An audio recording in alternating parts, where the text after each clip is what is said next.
terhadap Nota Keuangan dan Rancangan Peraturan Daerah Kota Surabaya tentang perubahan anggaran pendapat dan belanja daerah Kota Surabaya tahun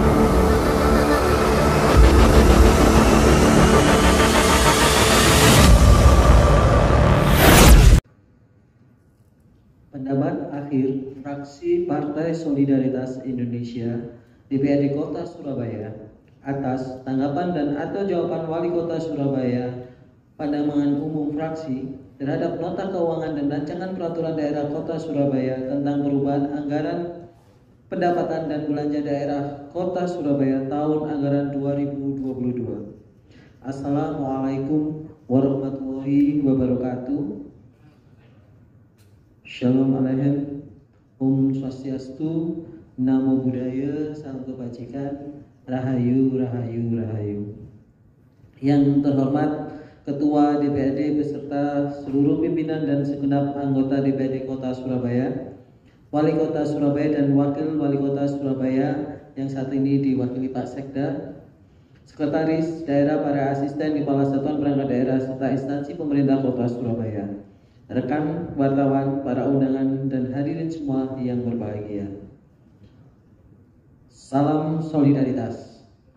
Hadirin beserta rapat paripurna yang saya hormati, puji syukur kita panjatkan kehadirat Tuhan Yang Maha Esa karena berkat rahmat-Nya kita semua dapat hadir dalam rapat paripurna pada hari ini dalam rangka menyampaikan pendapat akhir fraksi atas tanggapan dan atau jawaban Wali Kota Surabaya, pandangan umum fraksi terhadap Nota Keuangan dan Rancangan Peraturan Daerah Kota Surabaya tentang perubahan anggaran pendapatan dan belanja daerah Kota Surabaya tahun anggaran 2022. Pimpinan rapat, Wali Kota Surabaya dan hadirin yang kami hormati, mengawali pembacaan pendapat akhir ini, perkenankan kami menyampaikan terima kasih kepada pimpinan sidang atas kesempatan yang telah diberikan kepada kami, fraksi Partai Solidaritas Indonesia, untuk menyampaikan pendapat akhir kami pada paripurna kali ini. Adapun dengan berkaitan dengan materi Nota Keuangan dan Rancangan Peraturan Daerah Kota Surabaya tentang perubahan APBD tahun anggaran 2022 sebagaimana telah dilaksanakan serangkaian pembahasan, maka fraksi Partai Solidaritas Indonesia telah mempelajari dengan seksama berbagai informasi kinerja OPD hingga triwulan 2 dan rencana perubahan anggaran tahun 2022. Melalui forum ini kami menyampaikan catatan-catatan kami sebagai berikut. Pertama, tahun 2022 merupakan masa pemulihan ekonomi. Kami berharap para pelaku usaha mikro meningkatkan skala kinerja usahanya melalui pendampingan usaha seperti pemasaran, produk, pengolahan, dan desain pengemasan, serta literasi keuangan. Diharapkan pendampingan tidak hanya pada usaha mikro yang bergerak pada lapangan usaha makanan dan minuman, tetapi juga bergerak pada lapangan usaha industri pengolahan dan lapangan usaha perdagangan besar dan eceran, reparasi mobil dan sepeda motor, sehingga nantinya PDRB Kota Surabaya dampak terdongkrak. Kami juga menyoroti pelaksanaan pembangunan pusat ekonomi kreatif dan ekonomi digital melalui pelaksanaan e-Pekan. Kami berharap produk yang dijual melalui e-Pekan ini beragam jenisnya, khususnya pada produk perikanan segar dan olahan. Komunitas nelayan yang tergabung di dalam 4 koperasi nelayan yang tersebar di 4 kecamatan, antara lain Duku Pakis, Kenjeran, Bulak, dan Asemrowo, dapat bergabung ke dalam ekosistem digital untuk meningkatkan kesejahteraan. Harapannya konsumen memperoleh ikan segar dari nelayan dengan harga yang kompetitif. Selain nelayan, kami juga mendorong para petani urban farming pun dapat memasarkan hasil panen dan olahannya melalui aplikasi e-Pekan.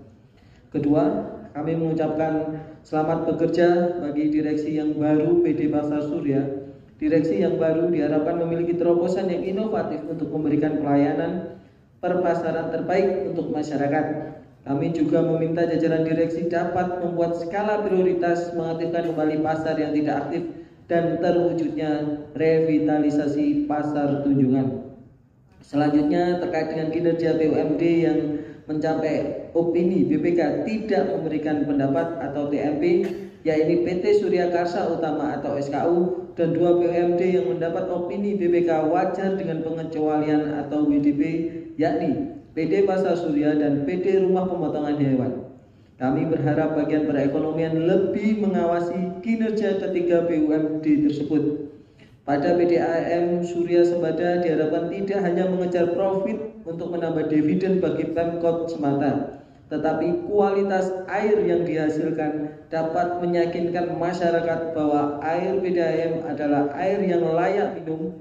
Sebagai hasil, Susenas tahun 2021 mengungkapkan rumah tangga yang menggunakan air ledeng hanya sebesar 5,87%. Sementara 43,14% rumah tangga lebih mengakses air minum kemasan bermerek dan 50,90% rumah tangga menggunakan air isi ulang sebagai sumber air minum.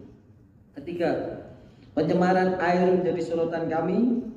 Hingga triwulan kedua tahun anggaran 2022, belanja modal untuk pengelolaan dan pengembangan sistem air limbah domestik belum terrealisasi. Kami mendorong agar di tahun 2022 program ini terrealisasi dan tidak terulang lagi seperti pada tahun 2021 yang tidak terrealisasi. Kami juga berharap Pemkot dapat menjamin bahwa kualitas air permukaan di Surabaya sebagai air bahan baku yang layak minum. Hal ini nantinya akan ditunjukkan dengan realisasi indeks kualitas air atau IKA tahun 2022 lebih tinggi dari realisasi IKA tahun 2021 yang mencapai 58,18 atau lebih tinggi dari target 2022 yang hanya sebesar 56,07. Kami juga meminta agar Dinas Lingkungan Hidup meningkatkan frekuensi pengambilan sampel air dan menambah titik-titik pengambilan sampel air untuk mengukur IKA. Selanjutnya, untuk mewujudkan kota yang ramah investasi dan hijau, kami mendorong Pemkot untuk menggenjot pembangunan prasarana jalan, mempercepat pemasangan PJU hemat energi, serta mempercepat pemasangan perlengkapan jalan. Diharapkan perlengkapan jalan yang terpasang memperhatikan fasilitas publik yang ramah difabel, ibu hamil, dan lansia. Untuk memenuhi pelayanan transportasi, kami berharap angkutan pengumpan dapat terlaksana di tahun ini. Kami mengusulkan agar pengelolaan Surabaya Bus lebih optimal. Maka Surabaya Bus perlu dikelola melalui badan usaha milik daerah, tidak hanya dikelola melalui badan layanan umum daerah. Keempat, kami berharap dengan adanya peningkatan anggaran sebesar 70% pada subkegiatan pengelolaan data fakir miskin, cangkupan daerah, kabupaten atau kota, data yang tersusun tepat sasaran sehingga dapat membantu Pemkot dalam menyusun kebijakan, sehingga berdampak pada nilai indeks kedalaman kemiskinan kurang dari 0,85. Indeks kedalaman kemiskinan yang semakin kecil, maka tingkat kemiskinan akan menurun dan secara rata-rata pengeluaran kelompok miskin semakin dekat dengan garis kemiskinan. Selanjutnya, dalam upaya menekan angka pengangguran, program-program yang ada di Dinas Perindustrian dan Tenaga Kerja harus berkesinambungan. Contohnya, para peserta program pelatihan dan produktivitas tenaga kerja nantinya akan langsung disalurkan ke program penempatan tenaga kerja. Demikian juga para pelajar dan mahasiswa akan diberi kesempatan untuk mengikuti program magang dengan kerjasama nasional atau internasional yang dapat mendukung keahliannya, sehingga nantinya digunakan sebagai bekal di dunia kerja. 6. Dengan meningkatnya anggaran pada subkegiatan pengelolaan administrasi kewilayahan menjadi 1,5 miliar, diharapkan Pemkot Surabaya mempercepat realisasi persentase pendataan batas wilayah kecamatan dengan target 70,96%. Hal ini bertujuan agar tertibnya tertib administrasi pemerintahan, memberikan kejelasan dan kepastian hukum terhadap batas wilayah kecamatan yang memenuhi aspek teknis dan yuridis.